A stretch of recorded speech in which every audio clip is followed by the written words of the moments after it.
Life is Mary. It is Mary here today, and today we are going to be doing another fashion critique, and this time we are going to be doing Iris Van Herpe's Autumn Winter 2024, you all. As you guys know, this was kind of something very different, very unique, I feel. Definitely from Iris Van Herpe, but I don't think I've seen fashion displayed in this way. If you don't know what I'm talking about, you all, you definitely have to go check out the fashion show, which will be in the description down below. But basically, she created these amazing designs and she had them kind of hung up on canvases. For those who don't know, Iris Van Herpe has always had a love for sculpting and painting as well, which I was very shocked to learn about because I also have a love for sculpting and painting as well.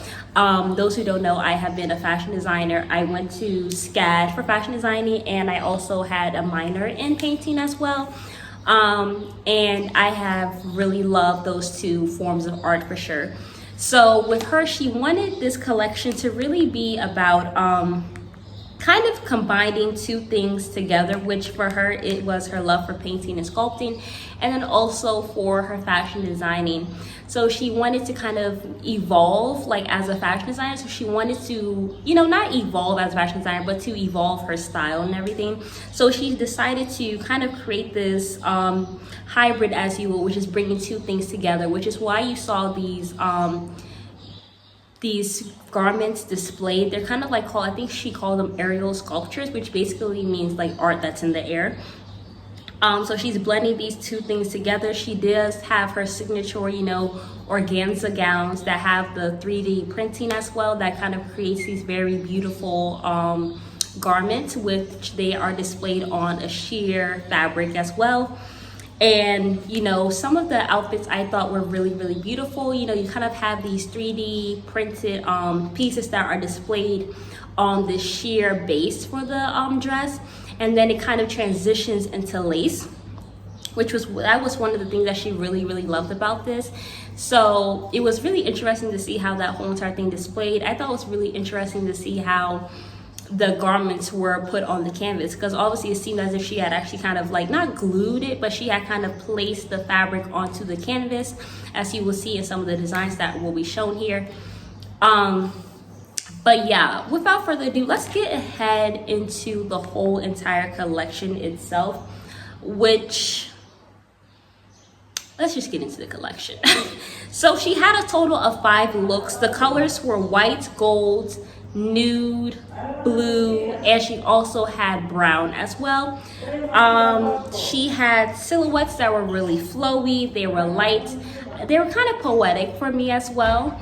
And yeah, it was very interesting to say. But yeah, it was only 5 looks. She didn't have that many. I will say that, just for a little bit of a critique, I do not know why the gold outfit was there. To me, it seemed a bit like of an anomaly. I don't know, I don't know why she put it there. Did she just put it there just because? Because to me, it seemed like it was very out of place. Like, obviously, I do get the other 4, you know. But even the brown dress I thought was a little bit plain. I do get that she was trying to do the aerial sculpture, but I will say that even though I do love even though I do love most of what she did with this collection, it was not my favorite from Iris Van Herpe.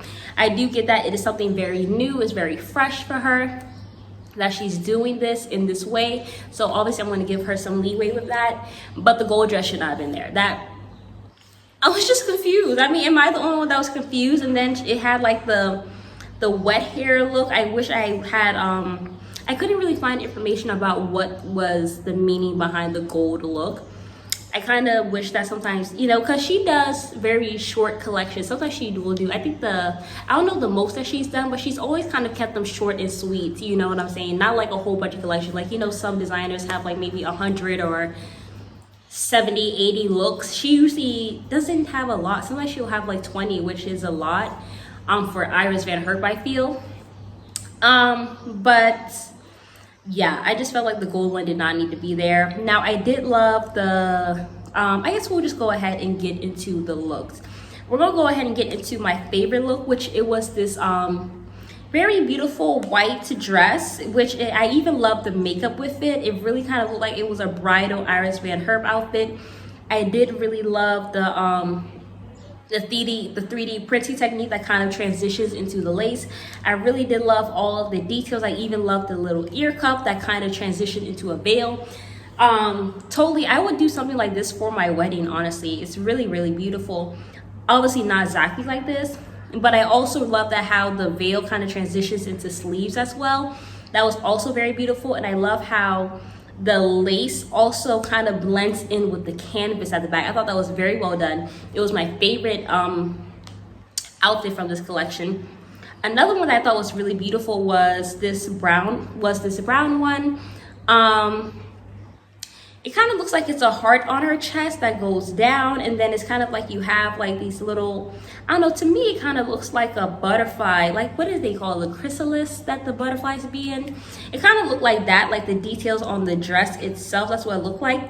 And then obviously the way she puts the fabric up onto the canvas, it kind of looks like butterfly wings. So this one I thought was very beautiful, very poetic, kind of like emerging from this chrysalis into a new form, into a new era of her, you know, fashion designing career, that's what I took that one as, which I thought was very beautiful, and it was definitely my second favorite. Another one that I really enjoyed was the blue outfit, which for me, it wasn't bad. I just didn't like the hair. I didn't really like the hair. It kind of took me into Hunger Games, a little bit of that type of hair. But I do like the outfit. I think the only critique I would really have is that the sheer fabric was very ill-fitting. It was very ill-fitting. And obviously these outfits aren't cheap, but to me it cheapened it a little bit just because the sheer fabric is not, you know, to me it just seemed like it was very loose and it was kind of hanging off of it. To me, I feel like, I know she continues to do the sheer thing, but maybe she should do a different fabric. You know, maybe continue to have your 3D printing and stuff, but maybe do it with a different fabric that has more base, more structure, I would say. You know what I'm saying? It doesn't always have to be sheer. And if you're going to do sheer, I feel like you should definitely make sure that it's seamless. Like, you want the sheer, like, when people do sheer, I feel like it should be like done so seamlessly that you don't even know there's sheer fabric there. And with me, what I didn't like is that I could easily tell that there was sheer fabric there. I just wish that maybe it was more glued to the body per se, and that, you know, it just looks very ill-fitting, and it almost kind of like it was a little bit rushed to me. Which, not saying that she's not a great designer, she's obviously a great designer, but that's just like an honest critique that I would have with it.